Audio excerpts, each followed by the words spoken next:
If you suffer from cervicogenic dizziness, a dizziness disorder that's caused by a problem in the neck, maybe you've had a whiplash injury in the past, maybe you've had a sports injury, maybe just over time with poor posture, you've developed neck pain, you might possibly be having headaches frequently, and then you start noticing you're getting dizzy. In this video, we're going to give you 3 super crucial factors that you need to avoid to stop cervicogenic dizziness. Well, my name is Mauro Burnett, physical therapist and owner of Australian Physiotherapy Specialist Physical Therapy Center located here in Jacksonville, Florida in the USA. And over my 23-year career, I've been able to help thousands of patients recover from neck pain, whiplash, cervicogenic headaches, and cervicogenic dizziness. So for today's video, we're going to go over 3 super crucial things that you need to avoid in order to fully recover from your neck pain and dizziness. For our first thing that's super crucial to avoid to make a complete recovery from neck pain and dizziness is inactivity. Inactivity is very common when you're in pain, when you have headaches, when you feel dizzy, you feel awful, and you just think to yourself, you know what? I'm just not going to get up and do anything today. I'm just going to sit here or lay here until I feel better. This is a normal reaction to injury. But studies show very strongly that if you're able to get up and try to resume normal activities to the best of your ability, you're going to recover sooner. I've had patients where they felt so bad for so long that they said, you know what, I feel a little bit better when I go lay down, so I'm just going to stay down. Before long, they weren't able to do much of anything throughout their day as their spine started to become deconditioned and weak to the point where now they can't get up and do things. So resuming normal activities to the best of your ability is going to be to your benefit. Astronaut studies have shown that when you spend time in space flight where there's zero gravity, you're going to have weakened muscles, weakened bones, and it begins to damage your intervertebral discs. One study showed that you could be 4 times more likely to herniate a disc being an astronaut that spent time in the space station than someone who's not an astronaut. The same weakness that we see in spaceflight is also present during bed rest. Deconditioning is very, very similar. So if you can do your daily activities to the best of your ability, even with modifications, if you can return to work, even to a limited capacity, studies also show that's going to help with your recovery. Find what you can do, be clever, think outside the box, but trying to resume some level of activity, even if it's just getting up every hour and walking a little bit, is going to be to your benefit. It's going to help prevent the deconditioning that comes with inactivity.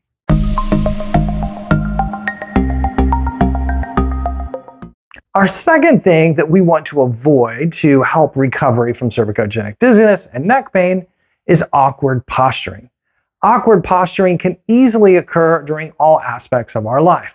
If we sit at a computer during the day, it's very easy for us to have our back a little bit slouched, maybe our head a little bit forward, and we could be in these positions for hours and hours on end.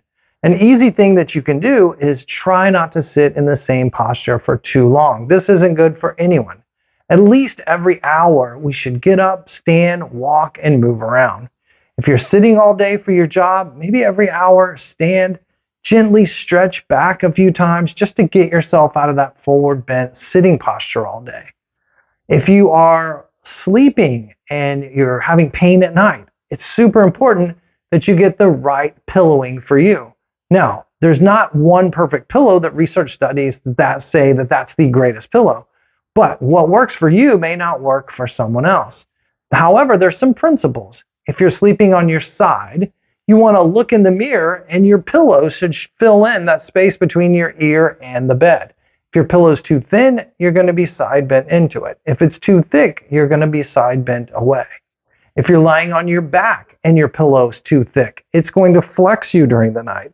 That's going to be painful. So you want the pillowing that puts your neck in a neutral spine.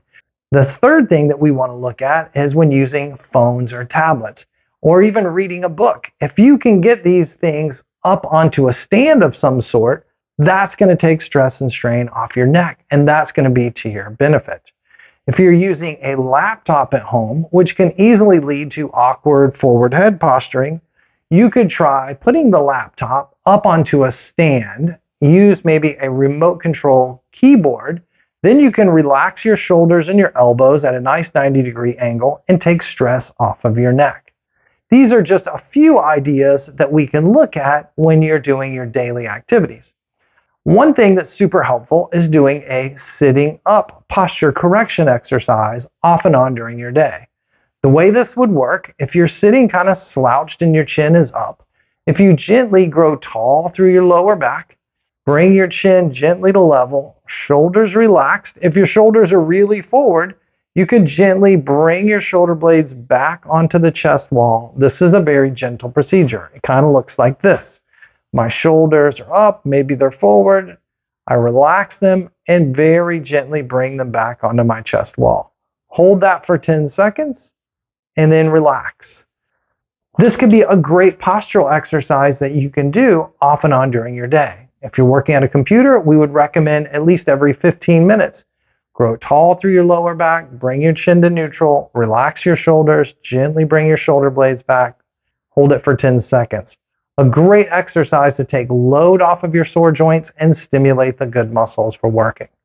If you're at nighttime and you're watching TV, if you're lying on your back with a bunch of pillows under your neck, that's going to be a lot worse than lying on your side. Try lying on your side with a nice pillow to support you. That's going to be a better position for watching TV at night.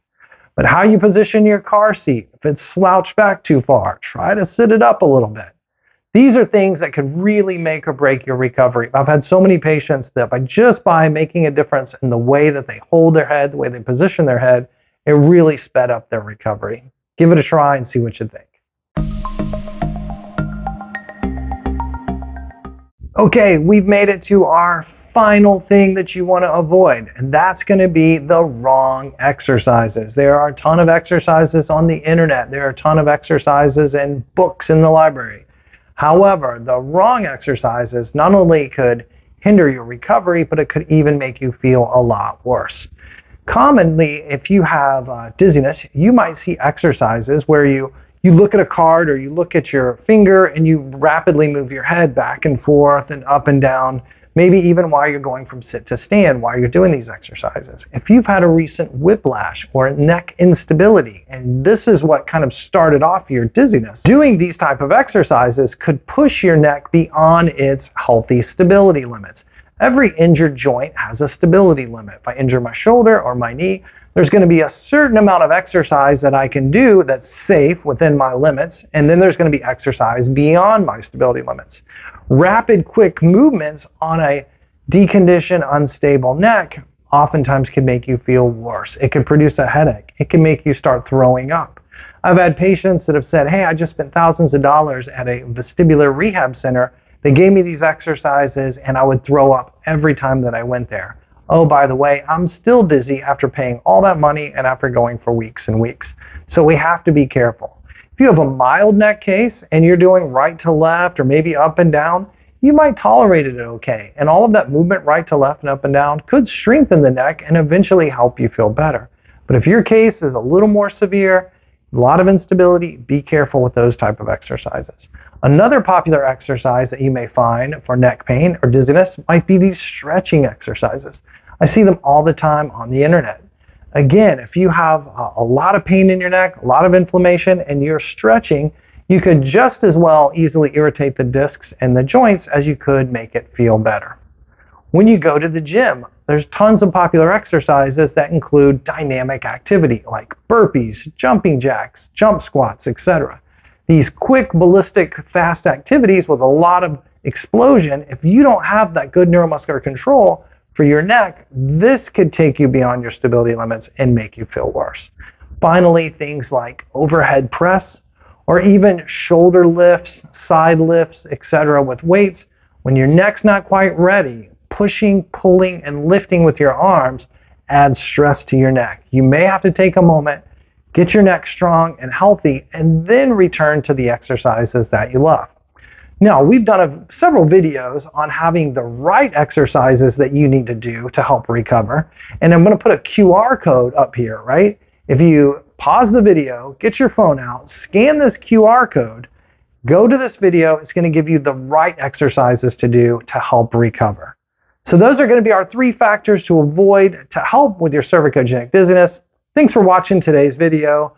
Don't forget to like the video, share it with any friends or family that may be having dizziness themselves. Thanks for watching, and we're going to see you next time on Physio Tips with Mauro.